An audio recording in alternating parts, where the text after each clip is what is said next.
Hello everyone. आज हम पढ़ेंगे एक नया टॉपिक थर्मोग्रेविमेट्रिक एनालिसिस, जिसे टीजीए कहा जाता है ना। नमस्कार, मैं हूं अमन कनौजे। आप सभी का स्वागत है मेरे YouTube channel study chemistry with Aman. तो आज हम पढ़ेंगे थर्मोग्रेविमेट्रिक एनालिसिस, है ना, टीजीए के बारे में। इसके आज हम तमाम तरह की जानकारियाँ, इसके इंट्रोडक्शन, डिफिनेशन, प्रिंसिपल, इंस्ट्रूमेंटेशन, इसके एप्लीकेशन, एडवांटेज, डिसएडवांटेज पर जो आज का ये जो टॉपिक है ये इसी के उस पर बेस्ड है। तो चलिए बारी बारी से पढ़ते हैं क्या क्या होता है ये। सबसे पहले इंट्रोडक्शन देख लेते हैं। Thermogravimetric analysis is a thermal analysis technique that measures the change in mass of a substance as a function of temperature और time under a controlled atmosphere. It provides insight into the composition, stability and thermal behavior of materials, है ना। तो सबसे पहले इसमें दिया गया है थर्मोग्रेविमेट्रिक एनालिसिस। तो थर्मोग्रेविमेट्रिक दो शब्दों से मिलकर बना हुआ है ना। फर्स्ट है थर्मो और सेकंड ग्रेविमेट्रिक। थर्मो का अर्थ यहाँ पे हीट या टेम्परेचर से है, जो कि यह बतलाता है कि विश्लेषण जो होगा वो किस प्रकार से तापमान से संबंधित होगा। ग्रेविमेट्रिक मतलब होता है भार या मापन, मास मेजरमेंट बोला जाए, है ना। यह बतलाता है कि विश्लेषण में जो मास है उसको मापा जा रहा है, ठीक है। तो ये हो गया थर्मोग्रेविमेट्रिक एनालिसिस। और इजी वर्ड्स में कहा जाए तो ये एक ऐसी तकनीक है जिसमें तापमान के अनुसार जो है वजन का मापन किया जाता है, ठीक है। और यहाँ पे लिखा भी गया है इंट्रोडक्शन में कि थर्मोग्रेविमेट्रिक विश्लेषण, है ना, एक तापी विश्लेषण तकनीक है जो नियंत्रित वातावरण में तापमान या समय की एक कार्य के रूप में किसी पदार्थ के द्रव्यमान में परिवर्तन को मापती है, ठीक है। यह रचना, स्थिरता और पदार्थों के तापी व्यवहार की जानकारी प्रदान करती है। ये सब जो जानकारियाँ इसमें इंट्रोडक्शन में दी गई है। इसके बाद हम देखते हैं definition. Thermogravmetric analysis (TGA) is an analytical technique in which the mass of a sample is measured over time as the temperature changes in a controlled atmosphere. It helps identify thermal stability and composition of materials, है ना। थर्मोग्रेविमेट्रिक विश्लेषण analysis, है ना, एक विश्लेषणात्मक तकनीक है, analytical, ठीक है, जिसमें नियंत्रित वातावरण में तापमान में परिवर्तन होने पर किसी नमूना मतलब सैंपल के द्रव्यमान को समय के साथ मापा जाता है, ठीक है। हमने पहले ही पढ़ा है इसमें क्या क्या रहेगा, समय के साथ में क्या टेम्परेचर जब हम देंगे तो उसमें भार का जो है मापन किया जाएगा, ठीक है। तो किसी नमूने के द्रव्यमान को समय के साथ मापा जाता है। यह पदार्थों की तापीय स्थिरता और संरचना की पहचान करने में मदद करता है, ठीक है। तो ये हो गया इसका डिफिनेशन। अब देखते हैं इसका प्रिंसिपल क्या है। TGA is based on the continuous measurement of mass loss or gain of a sample when it is subjected to a linear increase in temperature, यहाँ पे ब्रैकेट में दिया गया, और constant temperature in a specified atmosphere, जैसे कि air, nitrogen, argon, ठीक है। TGA नमूने के द्रव्यमान की लगातार हानि या वृद्धि के मापन पर आधारित है। यहाँ पे दिया गया है मास लॉस और गेन ऑफ ए सैंपल, ठीक है। यानी कि ये किस पे आधारित है, लगातार हानि या वृद्धि के मापन पर आधारित है। जब उसे किसी विशेष वातावरण, है ना, जैसे इसमें क्या क्या दिया गया है, एयर दिया गया है, नाइट्रोजन, आर्गन, ठीक है, वायु, नाइट्रोजन, आर्गन आदि में, ठीक है। तो तापमान में रैखिक वृद्धि, है ना, रैखिक वृद्धि या स्थिर तापमान के अधीन रखा जाता है। और यह जो द्रव्यमान में परिवर्तन किन किन कारणों से होता है इसमें दिया गया है ना। डिकम्पोजिशन दिया गया, ऑक्सीडेशन, वोलेटाइलाइजेशन और मॉइस्चर लॉस, ये सब दिया गया है।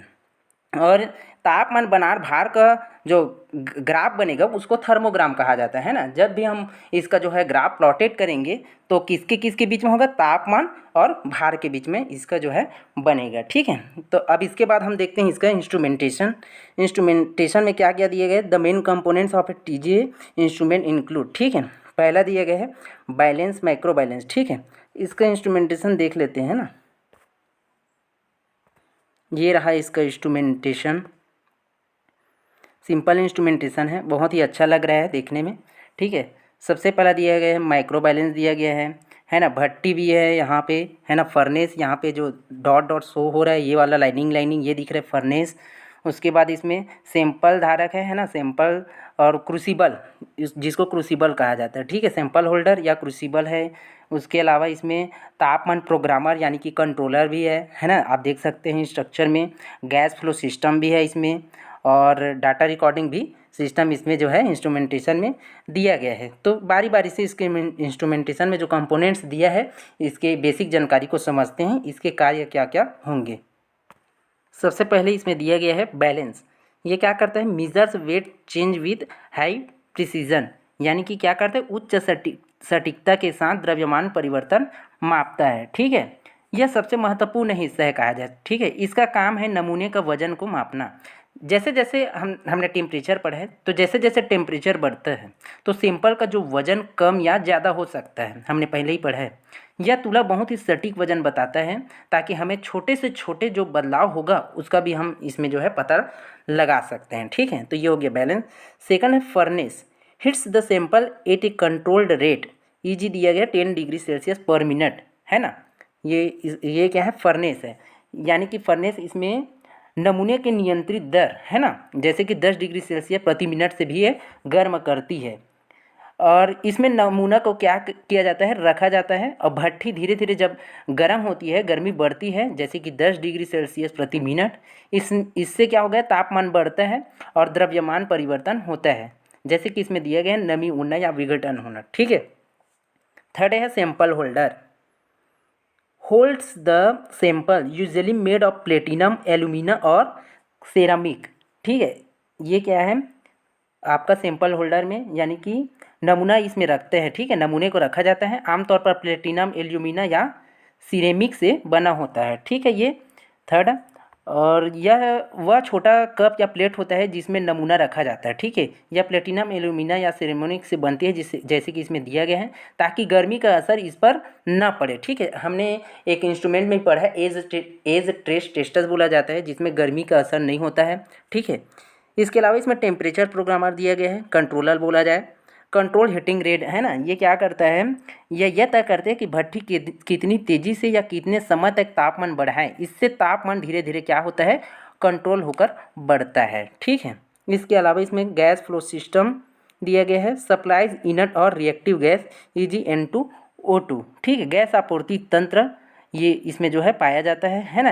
ये उपकरण क्या काम करते हैं, अगर ऑक्सीकरण देखना हो तो ऑक्सीजन गैस भेजते हैं, अगर नमी हटाना हो तो नाइट्रोजन जैसी जो गैस है उसको भेजते हैं। ठीक है, इसमें गैस फ्लो सिस्टम में। इसके अलावा इसमें डाटा रिकॉर्डिंग सिस्टम भी दिया गया है, कैप्चर्स थर्मोग्राम, है ना, मास वर्सेस टेम्परेचर प्रति टाइम, इंस्ट्रूमेंटेशन डायग्राम यहाँ पे दिया गया है। तो जो डाटा रिकॉर्डिंग सिस्टम है वो क्या है, डेटा रिकॉर्डिंग सिस्टम इसमें क्यों होता है, ये इसलिए होता है क्योंकि ये लगातार वजन और तापमान का क्या करता है, रिकॉर्ड बनाता है। इसमें हमें एक ग्राफ मिलता है जिसमें तापमान बनाम द्रव्यमान की जो है जानकारी होती है। ठीक है, इसमें ये हो गया इसका इंस्ट्रूमेंटेशन, है ना। आप इसका इंस्ट्रूमेंटेशन को बहुत ही स्पेसिफिक ढंग से बनाएंगे। अब इसके बाद हम देखते हैं इसका एप्लीकेशन क्या क्या है, इसका एडवांटेज है, डिसएडवांटेज है, एक नज़र इस पर भी डालते हैं। पहला है thermal stability testing of polymers, pharmaceuticals and chemicals, यानी कि पॉलीमर, फार्मास्यूटिकल्स और रसायनों की तापीय स्थिरता का परीक्षण जो है इसके द्वारा किया जा सकता है। सेकंड है मॉइस्चर कंटेंट डिटर्मिनेशन, नमी की मात्रा का भी निर्धारण ये जो है इंस्ट्रूमेंटेशन से किया जा सकता है। डिकम्पोजिशन टेम्परेचर एनालिसिस, ठीक है, विघटन तापमान विश्लेषण भी इसके माध्यम से किया जा सकता है। Kinetic studies of thermal degradation है, तापीय अपघटन के गति का अध्ययन किया जा सकता है। फिलर और एस कंटेंट डिटर्मिनेशन, भराव या राख की मात्रा का निर्धारण भी किया जा सकता है। ऑक्सीडेटिव स्टेबिलिटी एनालिसिस, ऑक्सीडेटिव स्थिरता विश्लेषण किया जा सकता है। और क्या दिया गया है, corrosion studies in metals and alloys, यानी कि धातुओं और मिश्र धातुओं में जंग के जो है अध्ययन इसमें किया जा सकता है। अब इसका लाभ भी देख लेते हैं क्या क्या दिए गए हैं। सिंपल एंड डायरेक्ट टेक्निक है, सरल और प्रत्यक्ष तकनीक कहा जाए। Provides accurate weight loss information, यानी कि सटीक द्रव्यमान इसमें जो है किया जा सकता है, हानि की जानकारी प्रदान करता है इसमें। ठीक है, और क्या है, allow us study of decomposition mechanisms, यानी कि विघटन तंत्र का अध्ययन करने में सक्षम है। ठीक है, can be used for quantitative analysis, मात्रात्मक विश्लेषण के लिए भी उपयोग किया जा सकता है। Works under various atmospheric condition यानी कि विभिन्न वातावरणीय स्थितियों में भी ये जो है काम करता है। इसके अलावा इसमें डिसएडवांटेज भी दिया गया है, एक नज़र इस पर भी डालते हैं हानियाँ क्या क्या है। Cannot identify decomposition product without coupling to other technique, ईजी दिए गए FTIR-MS, यानी कि विघटन उत्पादों की पहचान अकेले TGA से नहीं हो सकती, इसके लिए अन्य तकनीकों जैसे कि MS इसमें दिया गया है FTIR को जोड़ना पड़ता है। ठीक है। सेकंड दिया गया है requires well controlled sample preparation, यानी कि सैंपल की अच्छी तरह नियंत्रित तैयारी की आवश्यकता होती है। Limited to materials that show mass change, है ना, यानी कि केवल उन्हीं पदार्थों तक सीमित जो द्रव्यमान परिवर्तन दर्शाते हैं। ठीक है। Can not distinguish overlapping reactions without क्या है डीकॉन्वोल्यूशन। ठीक है, बिना डीकॉन्फ्लूजन के ओवरलैपिंग अभिक्रियाओं में जो है अंतर नहीं कर सकता है। तो ये था आज का थर्मोग्रेविमेट्रिक एनालिसिस। आशा करता हूँ ये नोट्स जो है आप सबके लिए हेल्पफुल होगा। नेक्स्ट क्लास में हम DTA के बारे में पढ़ेंगे। धन्यवाद।